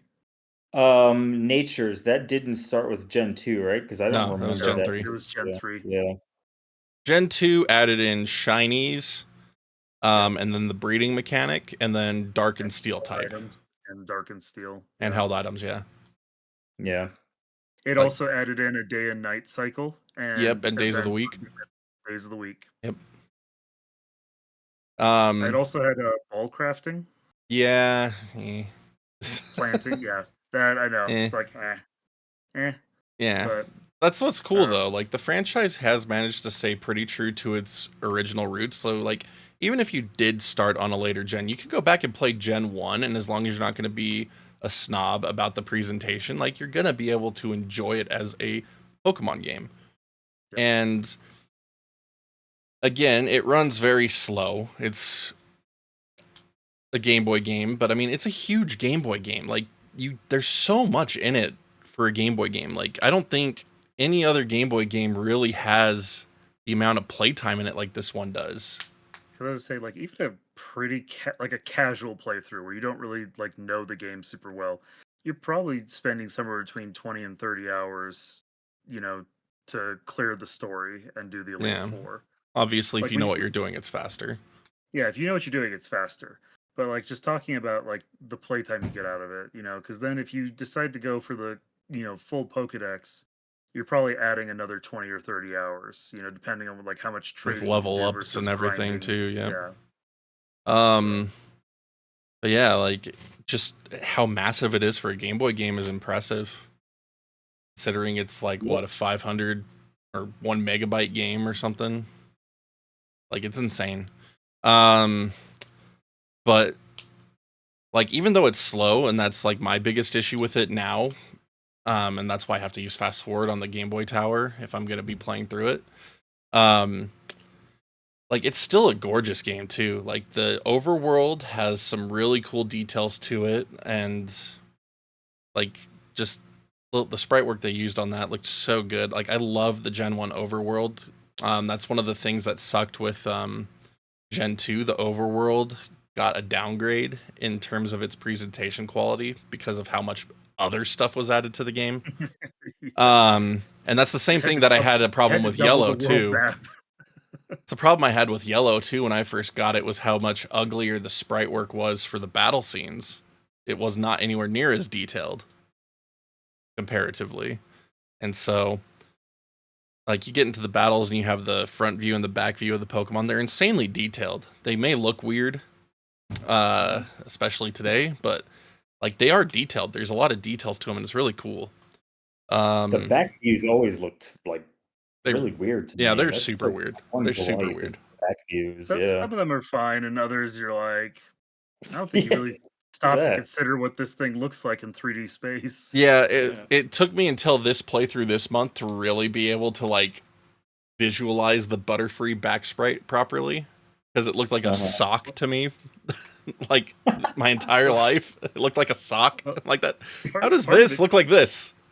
And I was like, oh, those are antenna. Okay, it's outlined. Okay, I can see it now. How about looking at Caterpie, and he's supposed to have like this little kind of split horn thing on his nose, but the angle they show it, like, you can see it from the back, but from the front when you're battling a Caterpie, the angle, his head is turned down, so it just looks like angry eyebrows. Yeah, that's what it is. So, like, because again, realizing that I played the game before I watched the anime, I was just like, that is a very mean caterpillar. He's super pissed off. He's a wiggler after Mario jumped on it. Yeah. Like, you just come in and he's like angry eyebrows. You're like, I haven't even hit you, bro. Like, I was walking through the grass and you came at me. Oh man. But this playthrough that I did, I was kind of surprised by how well Gen 1 holds up, because I remember playing Gen 1 and then playing Yellow and then playing Gen 2, and Yellow and Gen 2 just look better, Gen 2 plays better. And I remember going back to Gen 1 and being like, it looks like whoever did the sprites just like didn't really understand what these Pokemon were supposed to look like. But when I played it this time, it looked better than I was expecting. I was like, yeah, some of them look a little wonky, but like, it holds up really well in 2025. So oh yeah. Yeah, and part of it, like, I mean, I think Gen 2 is absolute peak as far as the whole package, the balance of the gameplay. Like, Gen 2, especially its Gen 4 remake of Heart Gold and Soul Silver, top tier. That's S plus, like top tier, pink S plus. But I was gonna say that it's funny because like the Pokemon designs have changed. Like, they really have. We don't have Fatachu anymore. Chonk anymore. Yep. Chonky Pikachu. Golbat used to have a tongue like longer than his body hanging out his mouth, that we don't see that anymore. It's interesting the way that these have been kind of like reimagined as we've gone along. Yeah. And I mean, think about the Blastoise sprite from Gen 1. Thing is Yep. enormous, chunk. enormous. He's a chonk too. And you look at the cover art of Pokemon Blue, and he's not that big. No. It's really funny. But I mean, it was the first generation, so of course, like the designs They're haven't tweaking been things. Yep. like the designs haven't been refined, where they did start to refine them as Gen 1 continued on. And so yeah, it's pretty crazy. But I just adore the fact that you can just load it up, play it, and it's still Pokemon, just It slow. holds up. Mhm. But again, this was an original Game Boy game. So if you had a Game Boy, it was monochrome green and super blurry. But like that's how I experienced it. That's how I played through it many times. And it was still just an amazing experience. But then when I finally got the Super Game Boy and loaded that up and seeing it all in color and having the color change depending on the city you were in, it was like just this mind-boggling experience. And so Red and Wiz Blue did started that with it on like Super that, Game Boy? which is super lucky for Wiz. It's like, man, that was Yep, so that's- good. It made it that's such how a it better started. experience. Yeah, that's how it started for me. And then I got a Game Boy Color. Like when Gold and Silver were coming out. Yeah. So it's yeah. I haven't played these on an original Game Boy to get that experience. Yeah, I Yeah, me mean, I neither. played all of them on the original Game Boy first. It wasn't until later that I got the Game Boy Color. But then the Super Game Boy for Pokemon Yellow, if you play Pokemon Yellow on the Super Game Boy, it actually reduces the amount of usable colors it has because it puts it in Game Boy Super Game Boy mode instead of Game Boy Color mode. And Huh. so you play it on if you play Yellow on a Super Game Boy, like it has the border like the other two do, but it is restricted by the Super Game Boy's color palette limitations. And so I've been posting about Pokemon Red and Blue ROM hacks on my channel a couple months ago. And so modders have actually backported the Pokemon Yellow Game Boy Color mode into Pokemon Red and Blue, which is super cool. It's super cool to see it that way. With the enhanced colors. Like it's great. Because again, the sprites are different in Yellow for most of them. Yeah. Mm-hmm. And so I really appreciate that. But yeah, I love the presentation of Pokemon Red and Blue and Yellow, in terms of the overworld and everything, because it's like your character is a good size for the screen. You can see a lot of the world around you, so like it doesn't feel claustrophobic like some other Game Boy side-scrolling games do. Super Mario Land 2 is a good example of that, where you just feel super claustrophobic because Mario's so huge. Yeah. You can't see anything around you. Yeah, exactly. Other Game Boy RPGs are very similar, where you can see a lot of the world, so it's not exclusive to Pokemon, but it's like you can really appreciate it when they really put in the effort to design the look of the game around the screen size more favorably compared to other games. Because again, Super Mario Land 2, fantastic game. Awful to play, in my opinion. Like it's a great game that makes itself harder to play for no reason, just because they wanted to have a more detailed Mario sprite. Yeah. But yeah, I love the look of Pokemon Red, Blue, and Yellow. Like it's, especially for anyone that loves modern pixel art games, like it's going to be right up their alley. And you can mod in 60 FPS overworld features now, so it runs a lot better, which is really cool. So instead of running at 30, it'll run at 60, so it just feels a lot smoother to use. But yeah, I mean, there's a lot of fun stuff about Pokemon Red and Blue and Yellow. Yeah. That's the thing. Yeah, though, I think the only thing it's missing is just like the colors, like in Red and Blue. If it just had the colors, I think Yellow was the start of it, like really having color, or was that Gen 2? No, it was Yellow. Yeah, that's like the only thing it's missing from visuals, I think. Yeah.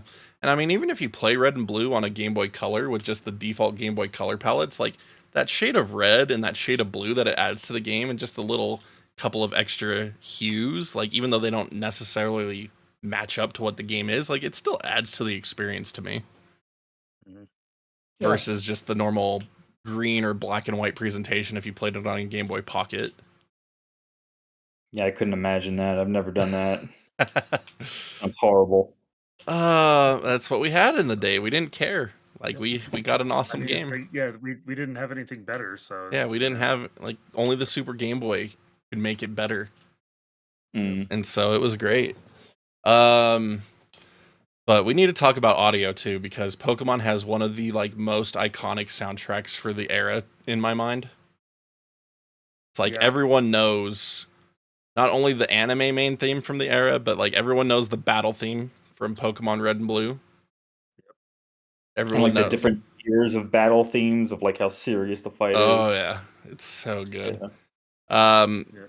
The different tunes in the towns. Yep, each town has its own tune, and each one was unique, and each one was cool to listen to, and freaking Lavender still gives me the heebie-jeebies all these years later. Like they didn't have to make that so spooky. Dude, yes they did. Gen 1 Lavender Town is like so morbid going back and like seeing like they would not do this today. Like they're talking about and like your rival's Raticate is killed. Yeah, it's like so what's going on in this town? It's like well we got a Pokemart and we got a guy who will tell you whether or not the names of your Pokemon suck, and then there's a skyscraper that's full of dead bodies and ghosts. And you're like, oh man, it was creepy. It was so creepy. But like, the music was on point. And you're like, why does this town even exist? Like, why? Like, you so just I like, will say this. I'll say that the music is awesome. The only thing I don't like, and this isn't really a knock on Pokemon itself, but the Game Boy, it's just so high pitched. There's no bass, so it like cuts your ear, you know? It can be a little piercing, but there's a little trick to that. You go into the options, plug in some headphones, and you change it to stereo output. Never did that ever. Yeah. So yeah, I remember hearing this so much in my childhood, and it coming back, and I could imagine it driving like my mom crazy, just hearing these sounds all the time. I was like, yeah, I either had to play with the sound off or play with headphones. Yeah. So yeah.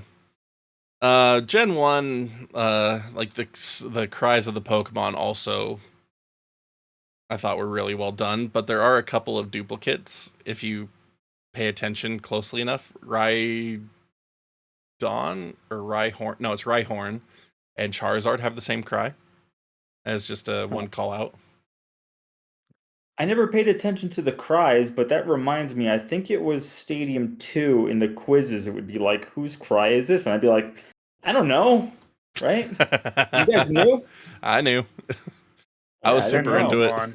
Like there were some that, like if they were in your party or whatever, or if you fought them enough, you'd recognize the sound they made when they come out of the ball. But then there are others where you're like, okay, that's got to be some obscure thing that you just don't come across much. And like, yeah, in Gen 1, you're like, oh. Gen 1, I knew them all. After that, no. I probably don't know them all now. I would be curious to see how well I'd do on it, but well, yeah, you'd have to play them all times 3 speed to recognize them. I know, right? If we played any of them at regular speed, you'd be like, what is that? I have not played Pokemon Gen 1 at regular speed in at least 4 years. It's like when I did the crowd control run, I guess I played it at regular speed for that. But like every time I play it, there's always a fast forward involved just because it's too slow for me now. But I still love it to death. My run would be all authentic, nice and slow. Oh yeah, take it slow. Anyway. Man, the multiplayer aspects of Pokemon again with trading and battling though, like so many hours spent doing that with friends. We do have to knock it a little bit because of Red and Blue being the exact same game, just with different Pokemon, spawned a crap ton of copycat things that didn't need to be made into multiple games with different versions, but they were because people wanted to capitalize on sales. and that sucks. I'm looking at you, Mega Man Battle Network. 3 on. Why did those need to be 2 separate versions? Like, stupid Capcom. Yeah, like Beyblades and stuff like that. Did those have different versions? I don't even remember. Like, a lot of things had multiple versions of the game, same game, even though it's like there's no point to it because they don't even offer they don't even offer the same amount of different Pokemon as Red and Blue did. It's just stupid cash grabs. I remember there was a Pokemon clone called Robopon. I don't know if you guys have ever heard of that or seen that. I remember getting that and being like, oh, this looks like Pokemon, but maybe better. Way worse, man. Way worse. Man, I just Look into that remember game. I just remember Digimon and stuff popping up after Pokemon became big, even though I think Digimon actually came first. Maybe. I don't know. I don't remember. People said it did. Like, I think there's a lot of argument around that. You know what? Actually, let's solve it. 'Cause this is a playground argument. And I'm tired about hearing it. Yeah, Digimon definitely didn't have any of the, or at least not nearly as successful as Pokemon. I never really like looked into it or got into it. I don't know, will like, say that I liked the anime more. Yeah, I never even seen the anime. You know what? I remember it being like a competition. Like if you were Pokemon, So, it was like you couldn't even like yeah, look into it was the 'cause- Sega it was Nintendo huge. thing It all was over huge. again. It was a big culture war. And I sat happily in the middle. I was like, I will watch the Digimon show because I love it, and I will play Pokemon games because I love them. So Yeah, no, we were kids. We were like, no, this is with this is us. asterisk, according to Wikipedia. So again, asterisk. So fan edits. You know, asterisk. Okay. Digimon released in '97 in Japan. So a year after. A year after. Huh. What we do know though is like what I don't know actually is like how long it was in development. We know that Pokemon was in development for a long time. Yeah. Because Nintendo was kind of partnered with Game Freak and them and helping guide them and provide some insight and stuff along the way. Yeah. So do you think if Pokemon never happened, then we'd all be like talking about Digimon and the different Digimon generations and the movies and everything? You think? Maybe, but they would have had to have made a much better first Digimon game than Digimon World was. I know there's a lot of people that like Digimon World, but like that first Digimon World game to me is not good. I don't know. Because, I mean, the question is, like, would Digimon have been able to do what it did? Because Digimon started out as a digital pet, like a Tamagotchi. Like a Tamagotchi? Yeah. And, Tamagotchi didn't become a TV show and a video game and a movie series and a comic book and, like, all this stuff, right? Like, we don't, like, Tamagotchi doesn't have the power that Pokemon does. Yeah. Whereas, Digimon starts out as a Tamagotchi basically and then decides to pivot into this stuff. Yeah. And it's, Pokemon has laid the groundwork. Yeah. True enough. I mean, it's a fun what if. Just another fun little throwaway piece of information. When I went to the trading card event in 2006 in Anaheim, it was held at the Hilton, if I recall correctly. It was held at one of like the super high fancy hotel chains. And happening at the same time, about 2 blocks away, was the Yu-Gi-Oh! World Championship, and it was just in like some like low budget convention area, like not even like the like full blown convention center.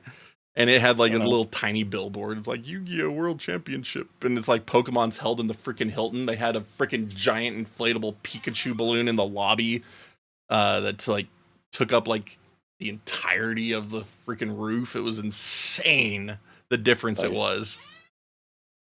Like, it blew my mind. I was like, oh my gosh, man. Because I liked Yu-Gi-Oh! At the time, too. I played Yu-Gi-Oh! Quite regularly throughout all of high school, along with Pokemon. And so, like, it was insane, the contrast. Even 10 years after the game came out in Japan. Oh, man. Also, fun fact, I never won a single game at that World Championship. I wasn't in, like, the actual tournament. I was just doing friendlies. I didn't win a single game. Rough. One thing to follow up. So this is more Googling because I always heard this argument whether Pokemon or Digimon came first. And it's that this confusion would be that Digimon came to the US before Pokemon came to the US. Mm. That would explain it. So if people were not realizing that this was a Japanese thing that was imported, then this is where you have kids being like, Digimon's first, Pokemon's a copycat. I mean, that would make sense. That makes sense because that's funny. But yeah, if you haven't seen the first To me, it's like, Digimon anime series, like, it's fun. I don't remember anyone Digimon. talking about Digimon when Pokemon was a thing. I felt like it came on like later. Digimon. I didn't hear anyone talk about Digimon. Yeah, we had a No, I good group of remember it Digimon because fans. you'd always like we had a section like at the playground, like in middle school, where you could go trade cards or people would get their Game Boys to trade, and you always had one kid who was like, "It's a rip-off. Digimon's for blah blah blah blah." And you're like, you see the like 60 of us here doing stuff, we don't care. Mm. Yeah, I No, never Trying to had get us that to kid. join your Never seen fandom. him. we went on a band trip, and one of the guys had a portable TV, and so we were watching Digimon in the bus on the way on the trip there. This is in high school, man. We were a bunch of nerds. Oh, it was great though. And Cool. someone else had the Game Gear TV tuner one time. Nice. Watched Digimon on that too. Anyway, Did that Pokemon work Gen well? 1. I feel like that would not work well.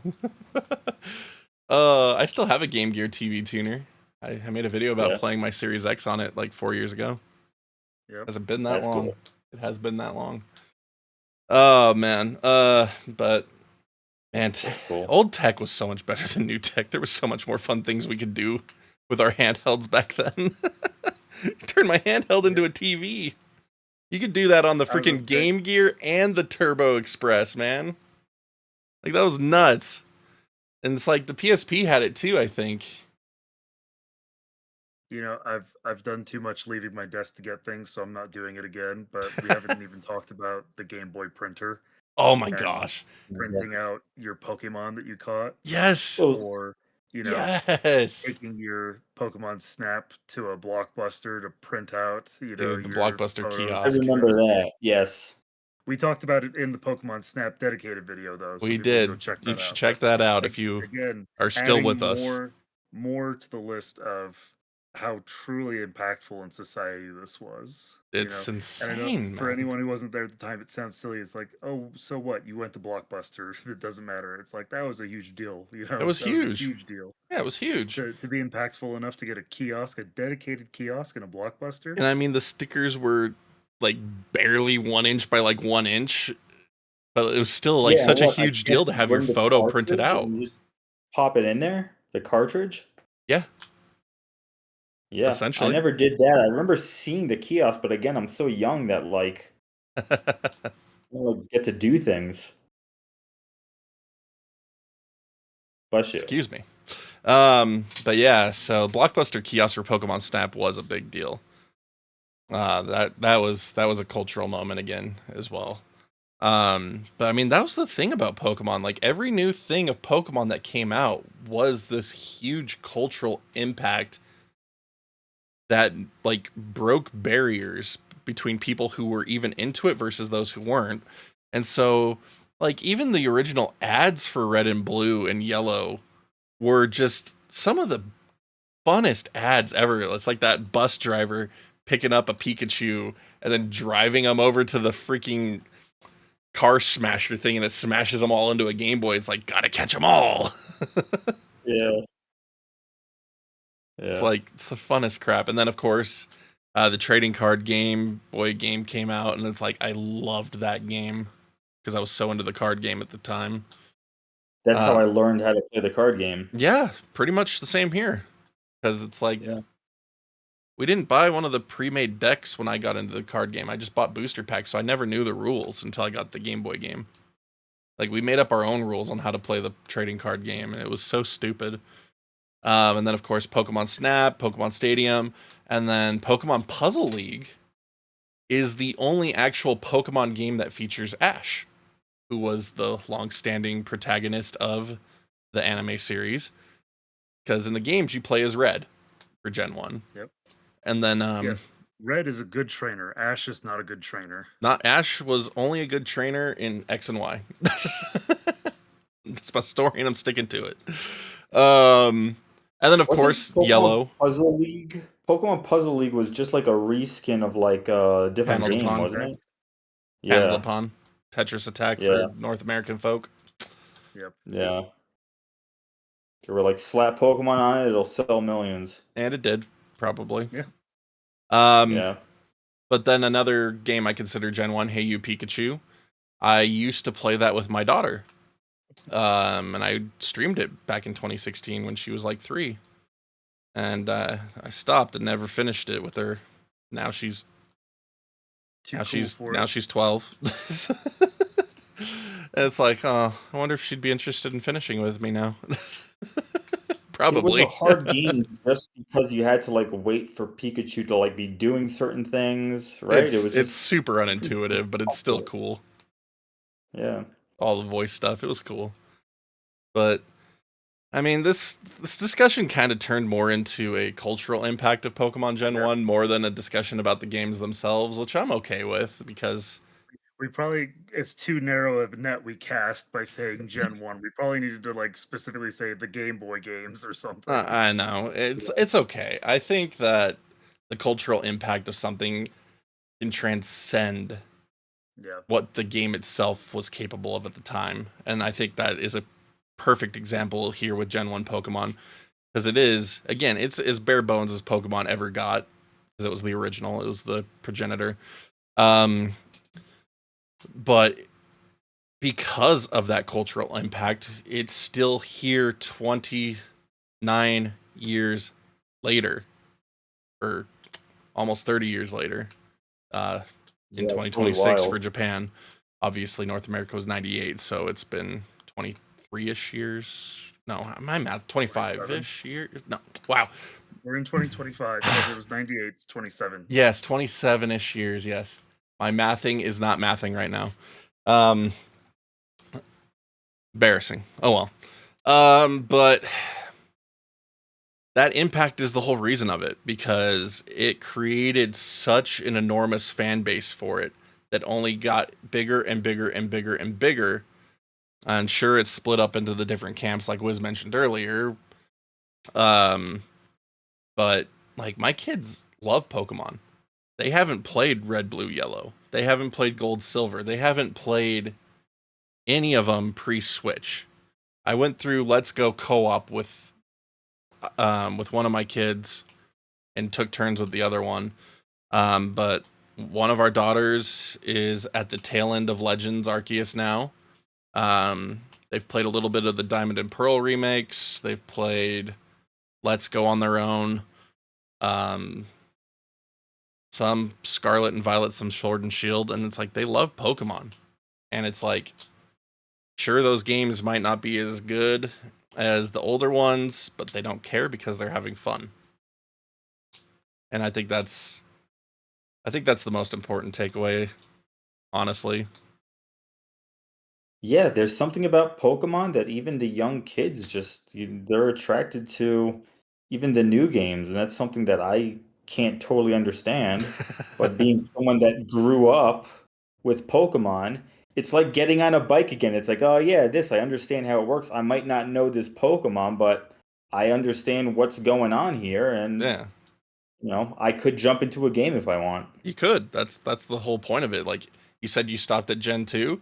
You could literally hop into Scarlet and Violet, and it's just open world Pokemon still. Yeah. And instead of random battles, you see the Pokemon in the field, and you could figure it out really easily. What you really have to learn is that they added one more type, so now you have 18 types. Yeah. And even then, I understand how types work, so it's like I get it. Yeah. Yeah. Yeah, and yeah, I'm super grateful for Pokemon Gen 1. Just as a weird little thing to say. It helped me a lot during different points of life. But yeah, I love them. I could play them anytime now. It's always fun to go back and try different things with them. Got to do a Rattata only run one of these days. Oh my god. I've got to like familiarize myself with these things because like Yeah, dude, people are like this doing is these things. Pokemon we love playing it so much that eventually you got to start making up weird rules and challenges that we get things like Nuzlocke that, Dude, Nuzlocke run was fun. I did 2 Nuzlocke runs with Gen 1. all this stuff, man, because like you just play them again and again, you love them. So yeah, Yeah. I don't know what else there is to say about it, really. Yeah, other than then you start getting into the ROM hacks and it's a never-ending well of what the crap. uh, but yeah, we could go ahead and call it here for our Pokemon Gen 1 cultural impact video.